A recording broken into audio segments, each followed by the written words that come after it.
If wrestling in a foreign country is on your to-do list, well, today's episode is one you can't afford to miss. I'm Mike Quackenbush, by the way. This is Till We Make It. Usually I lead with that. In just a moment, we're going to be chatting with Zombie Dragon, a masked wrestler who, when I first met him, was just another working pro in the overcrowded Atlanta, Georgia scene.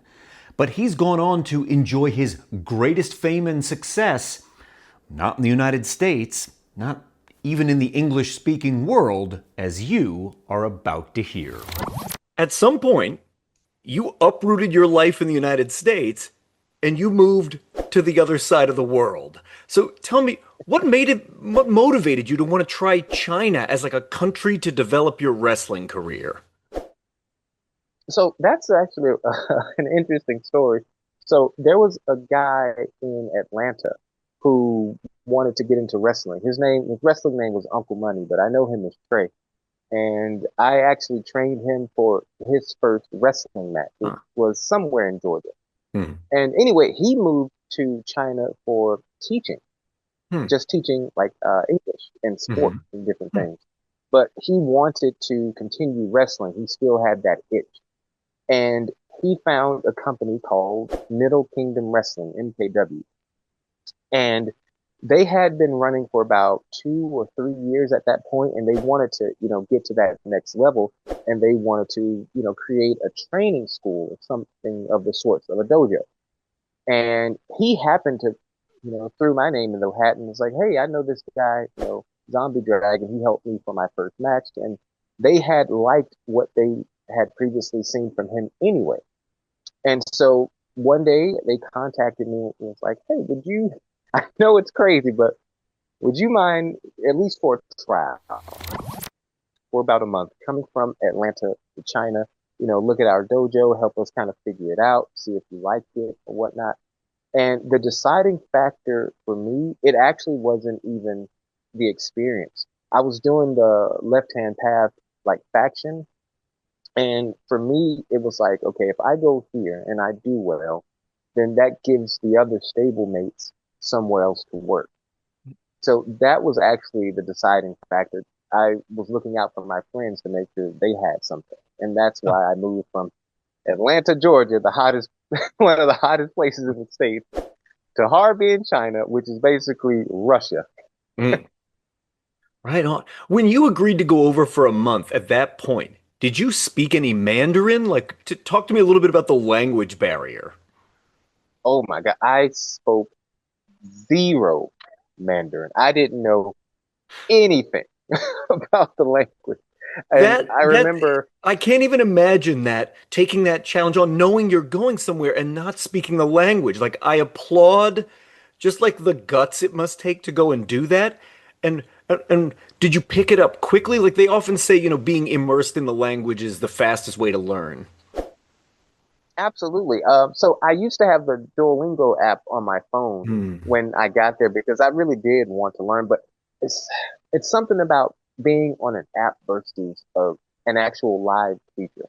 And Yeah. so every day before training, I would get, the same things. I would go to the supermarket downstairs and there was this older guy and his wife. They were the shop owners. And I would just try to talk to them every day. I'd get a water, maybe a little snack or something. And that's how I started picking up. And then I started listening to children and their Um, conversations because children like to repeat things over and over and over. And then my wife, who, was my girlfriend at the time, after we met, she started teaching me, a lot of the basics and stuff. And then hmm. I started, okay, getting it together. It's still a little difficult for me because in English, we're a bit expressive. So Hmm. if I say, "Hey, Mike," and then if I say, "Hey, Mike," those have two different meanings, Hmm. right? But with like Chinese, the letters are like, or the characters are like, A, A, A, A.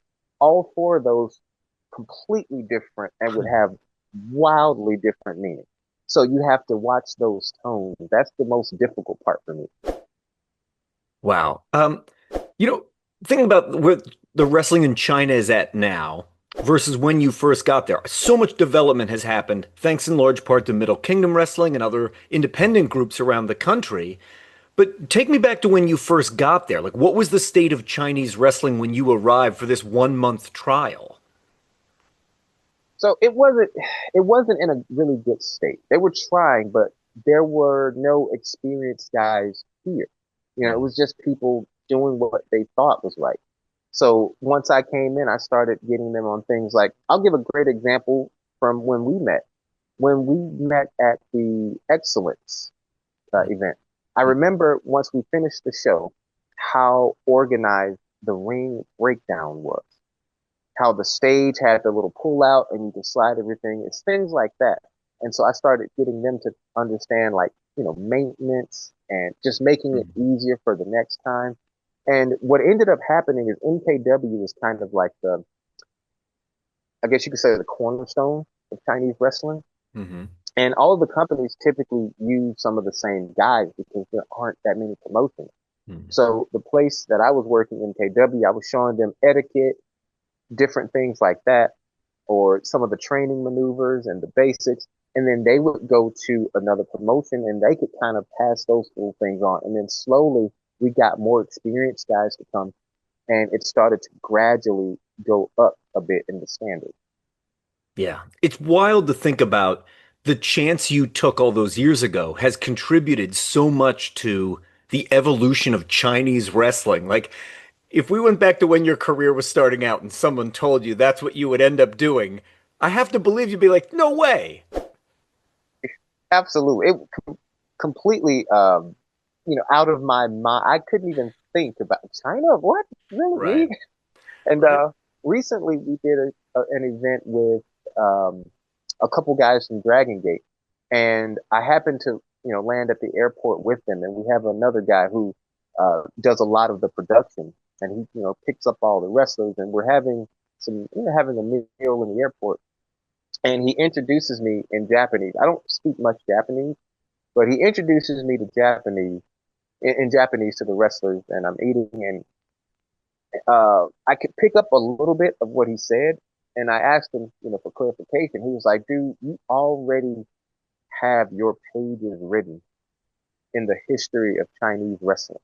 I was like, "Man, really? It's been that long? Am I old?" But he's like, "Man, you just don't understand like how much influence you've brought, coming from the States and giving people that confidence to like really pursue this stuff." Hmm.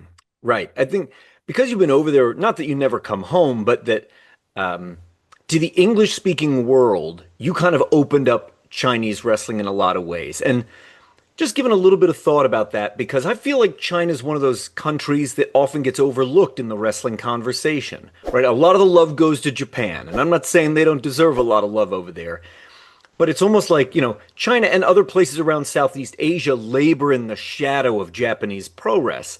For someone who's just hearing right now that there's wrestling in China, what are some groups people should start to follow, given that not all of them are active on social media? If we wanted to try and hunt for some, like we mentioned, Middle Kingdom wrestling, are there any others that spring to your mind? Oh, absolutely. So we got Middle Kingdom Wrestling, which is typically where I'm a mainstay. But the other promotions that we have that you can see a lot of, maybe even on YouTube, would be KOPW, like Kings of Pro Wrestling. That's a pretty big promotion in the south of China.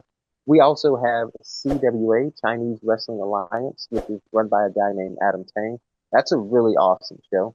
And there's FVF, which is a newer promotion that I'll be working for in June of this year. That's a good one too. And these are all promotions in mainland China. There's also HKWF, Hong Kong Wrestling Hmm. Federation, which should be fairly easy to find on social media.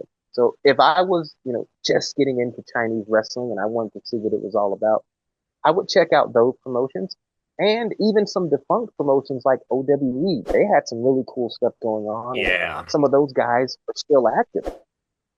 Hmm. Yeah, the OWE was such a unique thing, and it's fun to go back and look at the way they were kind of pushing the envelope. And this is a great opportunity to discover so much of what has grown in the wake of you arriving there. Like, I often, when I describe what you do to other people, I think of you as an ambassador. And originally it was like you were an ambassador from the US to China, But now, on the flip side of your experience, it's like you've become the ambassador for Chinese wrestling back to the English speaking world. And there's nobody lays claim to that title but you, man. Like that's something you can really be proud of. And it is like that's your page in history. I appreciate that, man. I think the one of the biggest things that I've taught, because culturally, a lot of the guys here are beaten down by society. Mm, Culturally, they're not supposed to stand out. So confidence is something that's difficult to teach. hmm, But I remember we did the excellence thing, and one of the things you said was fail big. hmm, And I carry that with me, and I teach that to my guys. You hmm, know, there are a million reasons to not do something. Find that reason to do it. Now, I'm not saying go out there and set yourself on fire, hmm, but, try. Push the envelope. You just never know what you're actually capable of. I didn't think I'd be capable of flying so many miles away from home, learning a new language, getting married, teaching people. That never crossed my mind, but because of that conversation, I really put the effort in. And I said, if I go over here and I fail, then hey, I know it's not for me. I want to thank Zombie Dragon for staying up extra late or maybe even waking up early to chat with us about the wrestling scene right now in China. And I want to thank all of my loyal patrons, a complete roll call of whom you see right here on screen. These are the people supporting the work of Till We Make It and keeping this channel alive. And you can join them by following the link down below or the one appearing on screen right now, which will take you over to my Patreon. Support the work of this channel, unlock tons of bonuses. We would love to have you as part of our community.